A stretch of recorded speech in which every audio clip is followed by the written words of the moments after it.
ക്യാരറ്റും ഡേറ്റ്സും ചേർത്ത് ഏത് സെലിബ്രേഷനും എടുക്കാവുന്ന ഒരു കേക്കാണ് ഇന്ന് ഉണ്ടാക്കുന്നത്.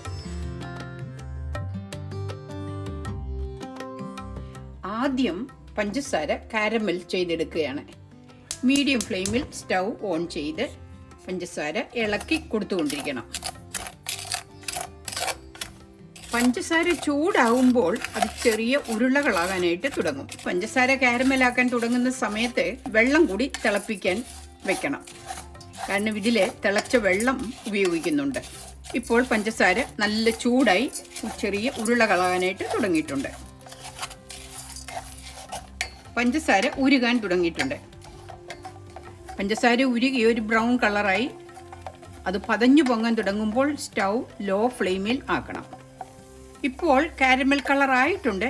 ഡാർക്ക് കോഫി കളർ ആകുന്നത് വരെ ലോ ഫ്ലെയിമിൽ ഇളക്കി കൊടുക്കണം. നല്ല കളർ ആയിട്ടുണ്ട്. ഇനി ഇത് ഞാൻ സ്റ്റവിൽ നിന്നും മാറ്റി ഇതിലേക്ക് സ്വല്പം ചൂടുവെള്ളം ഒഴിക്കുകയാണ്.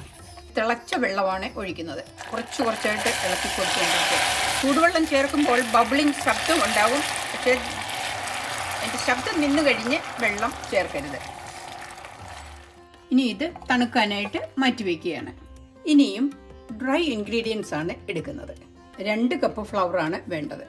കേക്കിന് ഫ്ലവർ എടുക്കുമ്പോൾ പാത്രത്തിൽ നിന്ന് ഇതുപോലെ കുത്തിക്കോരി എടുക്കാതെ ഫ്ലവർ ലൂസാക്കി മെഷറിംഗ് കപ്പിലേക്ക് ഇടാൻ. ഇതുപോലെ നമ്മൾ അതിൻ്റെ മുകളിൽ വശം ഇങ്ങനെ വടിച്ച് മാറ്റിയിട്ട് വേണം ഫ്ലവർ എടുക്കാൻ, അല്ലെങ്കിൽ ഫ്ലവർ കൂടിപ്പോകും.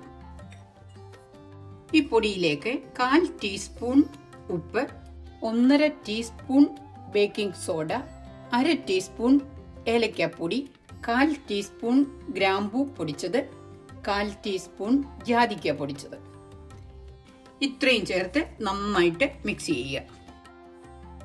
ഇനിയും ഇത് മാറ്റിവെക്കുക. ഇനിയും വെറ്റ് ഇൻഗ്രീഡിയൻസ് ആണ് എടുക്കുന്നത്. ഇതിന് 3 മുട്ടയാണ് വേണ്ടത്. അതിൻ്റെ മുട്ടയുടെ വെള്ളയും ഉണ്ണിയും വേർതിരിക്കണം. ഇനിയും മുട്ടയുടെ യോക്കും പഞ്ചസാരയും കൂടിയാണ് മിക്സ് ചെയ്യുന്നത്. 1 കപ്പ് പഞ്ചസാരയാണ് എടുത്തിരിക്കുന്നത്. ഇനിയും ഇതിലേക്ക് 1 കപ്പ് വെജിറ്റബിൾ ഓയിലാണ് ചേർക്കുന്നത്. ഓയിൽ ചേർത്ത് പഞ്ചസാര അലിയുന്നിടം വരെ മിക്സ് ചെയ്യണം. ഇനിയും ഈ എഗ് മിക്സറിലേക്ക് ചേർക്കുന്നത് 2.5 കപ്പ് ഷ്രെഡഡ് ക്യാരറ്റ് ആണ്. ഇനിയും ചേർക്കുന്നത് 1 കപ്പ് ഡേറ്റ്സ് ചെറുതായിട്ട് അരിഞ്ഞെടുത്തതാണ്, 1 കപ്പ് കാഷ്യൂ ചെറുതായിട്ട് അരിഞ്ഞെടുത്തത്. ഇത്രയും നന്നായിട്ട് മിക്സ് ചെയ്യണം.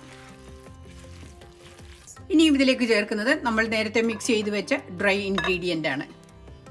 പൊടി ചേർത്തതിന് ശേഷം ഓവർ മിക്സ് ചെയ്യരുത്. ഇത്രയും മിക്സ് ചെയ്ത് കഴിയുമ്പോൾ ഇതിലേക്ക് 1 ടീസ്പൂൺ വനില എസൻസ്, നേരത്തെ ഉണ്ടാക്കി വെച്ച കാരമലാണ് ഇനിയും ചേർക്കുന്നത്. ഇതൊരു 1/2 കപ്പോളം ഉണ്ട്. ഇനിയും മുട്ടയുടെ വെള്ള നന്നായിട്ട് അടിച്ച് പതപ്പിച്ചെടുക്കണം.